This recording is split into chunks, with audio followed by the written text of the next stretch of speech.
How many people here can think of themselves as artists? That's the right answer.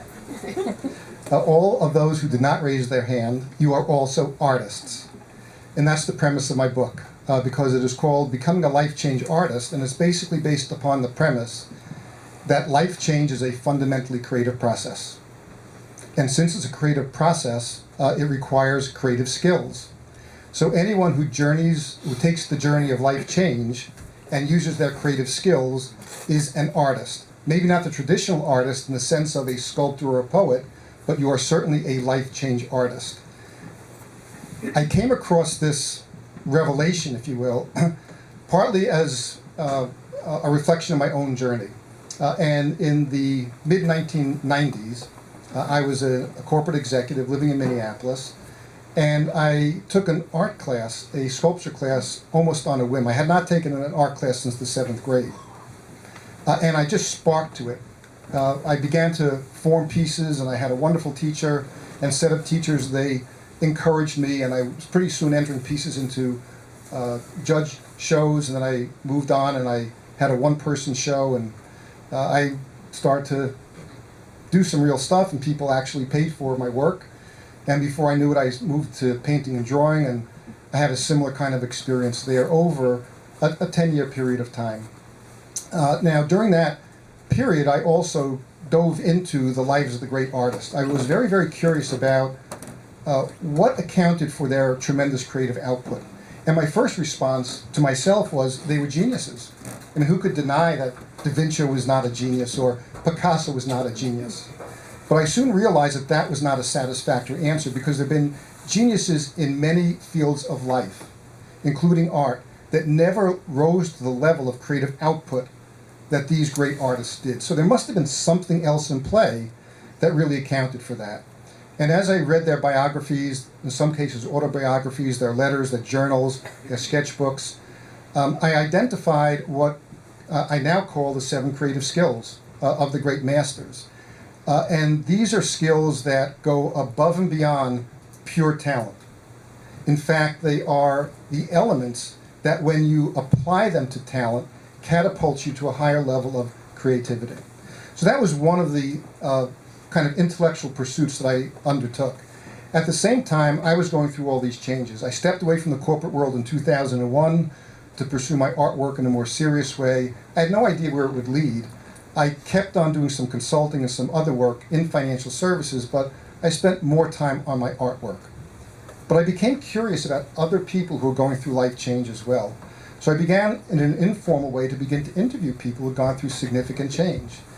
And something really struck me as I did that, and that is the process of change that they were going through mirrored the creative process of the great artists that I encountered when I began to do this reading and this research. The other thing that struck me was some people were able to navigate change more smoothly than others, if there is such a thing as smooth life change. And what struck me was the skills that they drew on paralleled the skills that I identified the great masters of art mastered to create their great bodies of work. And when people got stuck, it was because one or more of those creative skills were absent or underdeveloped. So I began to think, well, there's a bigger story here. At that time, I met the woman who was going to become my co-author, Kathy Jordan, and together we began to do some work in the business community, but we also determined that we wanted to write this book. And we launched that whole adventure. So the book really is organized around a couple of things. Number one, it's organized around what we call the 4 dimensions of change. And these are basically the 4 dimensions of creativity. There have been a lot of folks who have written a lot about creativity, but according to our reading, there are 4 dimensions. And I want to say that they are dimensions, or we call them dimensions, for a particular reason. And that is life change, just like the pure creative process, whether it's creating a poem or a sculpture or a painting, is not a linear process. It's not a straight line. There are fits and starts and moments of utter frustration and moments of exhilaration as well.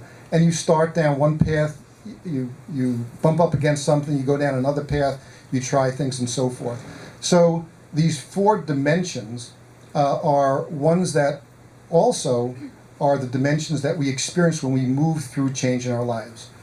And what we discovered is that each of these dimensions, as messy as they may be in combination, and as messy and dynamic as they may be individually, they each have a purpose. They serve a purpose. And sometimes when we're in the midst of change, it may feel overwhelming, and you may be saying to yourself, well, why am I going through this? Well, you're going through it for a purpose. So the first dimension we call creative dilemma. And a creative dilemma arises out of a tension that we feel between the current state of our lives and a sense that things could be different or better. And what arises in that tension is the dilemma of, well, what do I do about this? I'm experiencing this, and it may come at us in physiological ways. Our bodies go through changes, through emotional uneasiness, or through intellectual uneasiness as well. But the creative dilemma is there for purpose, and its purpose is to disturb us. I mean, if we are complacent in the face of this tension, we're not yet at the point where the purpose is being served in our creative dilemma. But if we choose then to confront our creative dilemma and do something about it, then we are launched into the 2 next dimensions, which we look at together, and it is exploration and discovery. And we combine those together because sometimes you can't tell the difference, and they spark off of each other. And sometimes you may experiment or explore something, all of a sudden you say, whoa, I didn't realize that, that's true. You discover something about yourself, and then you kind of push back into exploration again. Exploration, the function or the purpose of exploration is to learn more about myself, to learn more about the world, to learn more about what is disturbing me about the situation in my life. And it's open-ended. Because we're experimenting, we're exploring, we're not really bringing judgment, we're bringing curiosity to that process. On the other hand, discovery is more close-ended. It's more judgmental, because you're asking different kinds of questions. You're beginning to ask yourself, well, is what I am learning through the process of exploration a good fit for me? Does it make sense? Is it aligned with my core values? And so forth. So the purpose of discovery is to discern what is appropriate, what is right for me. Not in the sense of right or wrong, but what is appropriate for me. So you've got the creative dilemma, which disturbs us. You've got exploration, which launches us into learning. And then you've got discovery, which helps us discern what might be next for us. And once that happens, we begin to move into the 4th dimension, which is integration. Because integration builds not only on our personal histories, but it takes what we have learned and what we have discerned, and it begins to help us fulfill a new direction that we want to move in. And there are lots of stories in the book that I talk about, and it could be as an example of a woman who is on food stamps, on welfare, single mother, living in Cleveland, and she decides that she wants to become a doctor. So she goes through this intense period of, that was her creative dilemma. I mean, I look at the circumstances in my life, and I've got no future. I'm living in this rundown apartment. I barely got C's in high school. I'm out on welfare, and I'm a single mother. Where's this crazy idea, this kind of longing, this interest in becoming a doctor? And what do I do about it? Do I tamp it down, or do I respond to it? She responded to it, and to make a long story short, today she is traveling the country as a physician, establishing innovative community-based healthcare programs because she wanted healthcare to serve the population from which she had come. So she had gone through this amazing journey, and the book is filled with these kinds of stories. about people who navigate through those four dimensions. What I would absolutely emphasize is this notion that these four dimensions are not straight line, they don't happen overnight, they're messy, they often fold back on each other, but they each serve a purpose. And when we are successful, we become aware of that purpose and we give ourselves over to it.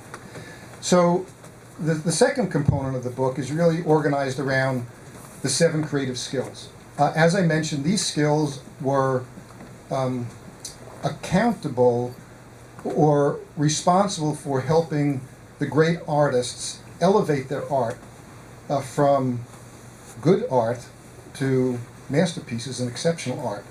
And what I would point out here, which I found kind of interesting, because going into this, I had my preconception about the great artists being geniuses.